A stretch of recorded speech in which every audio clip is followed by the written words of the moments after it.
I have the privilege of introducing you to Timothy Hancock. Timothy is a medical dosimetrist working in Kantonsspital in Aarau, Switzerland. I think I got that. After his training Very in close. Queensland, in Australia, in medical radiation, Timothy worked as a radiation therapist for a number of years before transitioning into full-time dosimetry.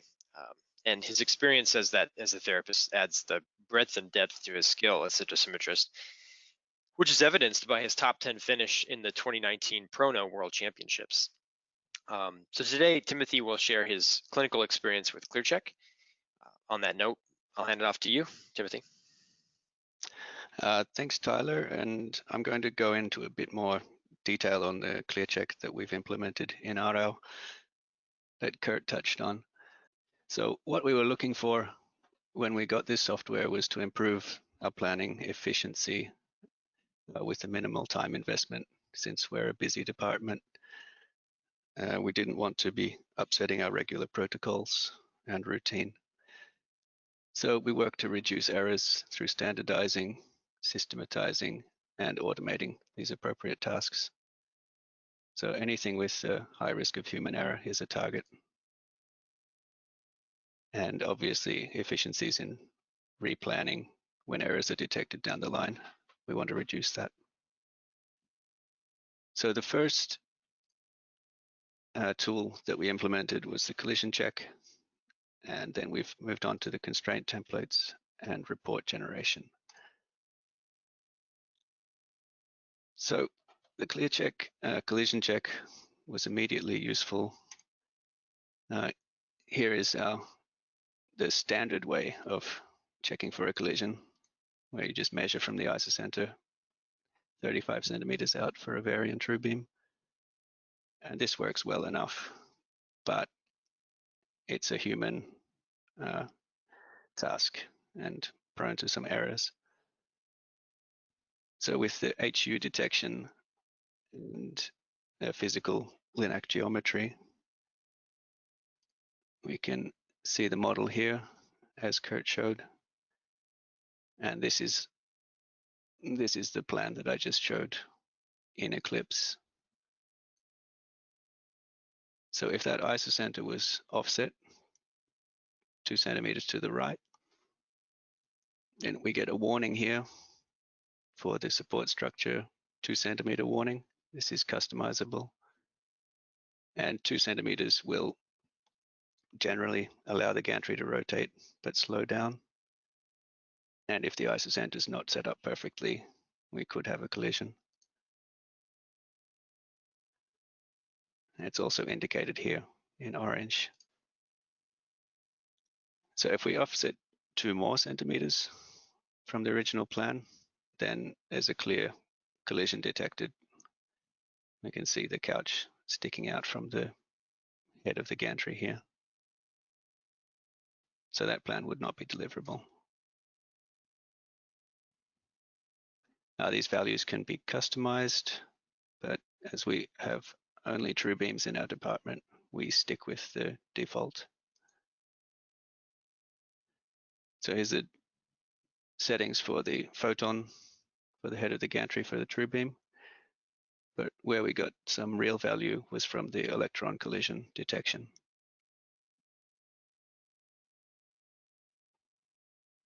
So these collisions are much harder to predict manually because there's often couch and gantry angles in combination, and the applicator is not modeled or visualized in Eclipse. So we've assessed some previous patients to see how they would be reported in the collision check. For example, this one here, we had a collision with the arm that meant we couldn't deliver the planned SSD. If we'd had ClearCheck at the time, it would have been clearly shown here that there was no clearance. This is at the limit of being acceptable. So this is the 2 centimeter warning. And for an electron treatment, we find that acceptable as the therapists are in the room when they set up the field and the gantry is static. So the next tool we've been using is the constraint templates.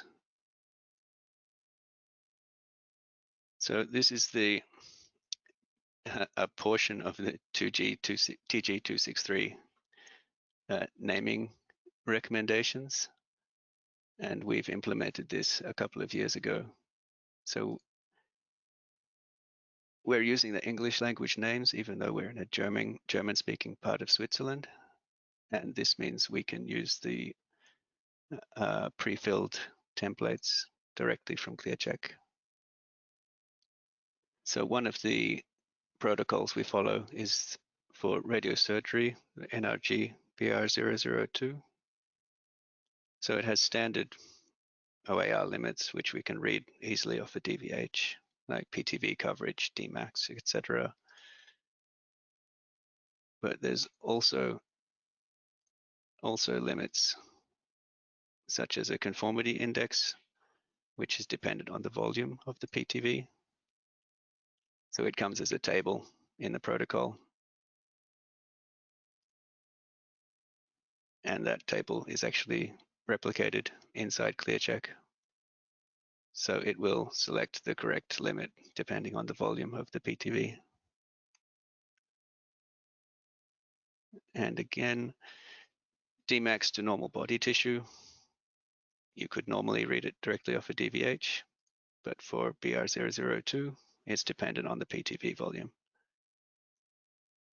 So these are all steps that are potential errors as we're reading off a table and then referring back to our DVH. So that table again can be replicated as a max dose table. And this was provided for us. Minimum lung volume spared. This is something where you have to do some quick maths with some absolute volumes usually. And now we can just read it straight off the ClearCheck as MVS.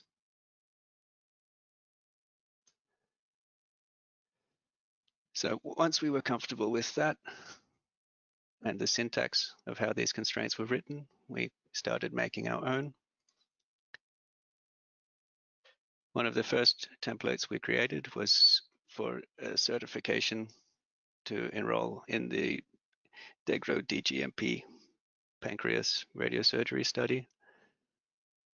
So this required 6 plans to be created for 3 sample patients, and there's nearly 40 metrics to be monitored for each plan. So the automated checking allowed us to make quick assessments of each planning iteration and trade-offs and improvements. So we had to enter these constraints one time, then duplicate the list and put different constraint values for the same structures for the second prescription. Now, as you're filling this in, it gives examples, so you can't get lost in the syntax. So here's a plan that met all the constraints. It reports the value and a pass or fail. If we're using the plan comparison, if we're doing iterative optimization, then this will tell us where we're gaining or losing on the constraints.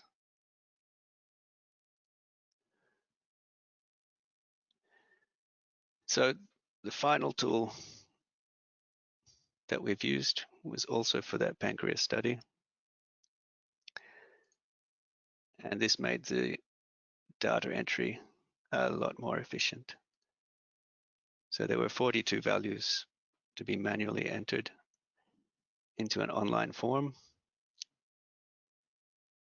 And it was a one-time job to create the request list and then just run it for every plan.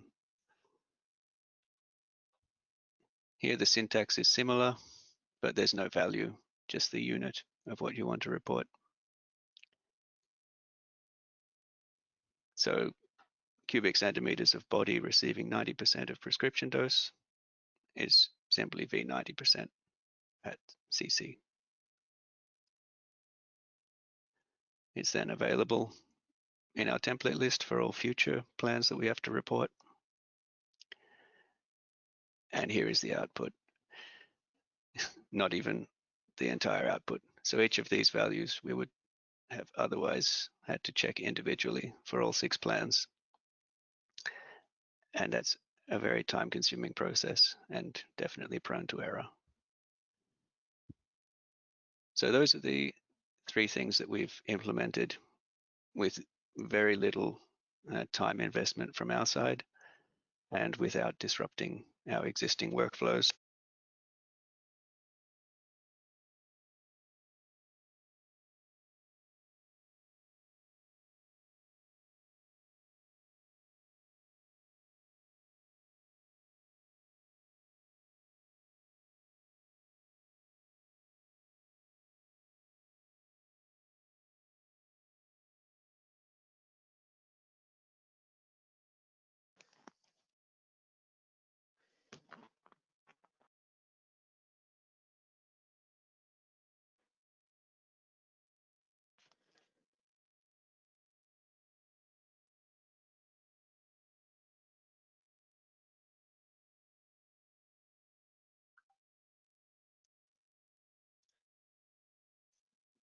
Great. Well, I think we might have lost your audio, Tim. Can everyone hear me? Okay. Sorry, So, I just had a oh, connection problem, but that's the end. okay. Yeah. Great. Thank you. Good. Glad we can hear you. I think what your presentation was fantastic, Timothy, and I can remember in the clinic seeing a number of tricky electron setups, just like the one you detailed. And we often had to replan those because we were just too close with the cone. So yeah, what you've done with the collision check is really great and likely saves you a good bit of time and provides some mental comfort in getting those patients to treat. Yeah, that's right.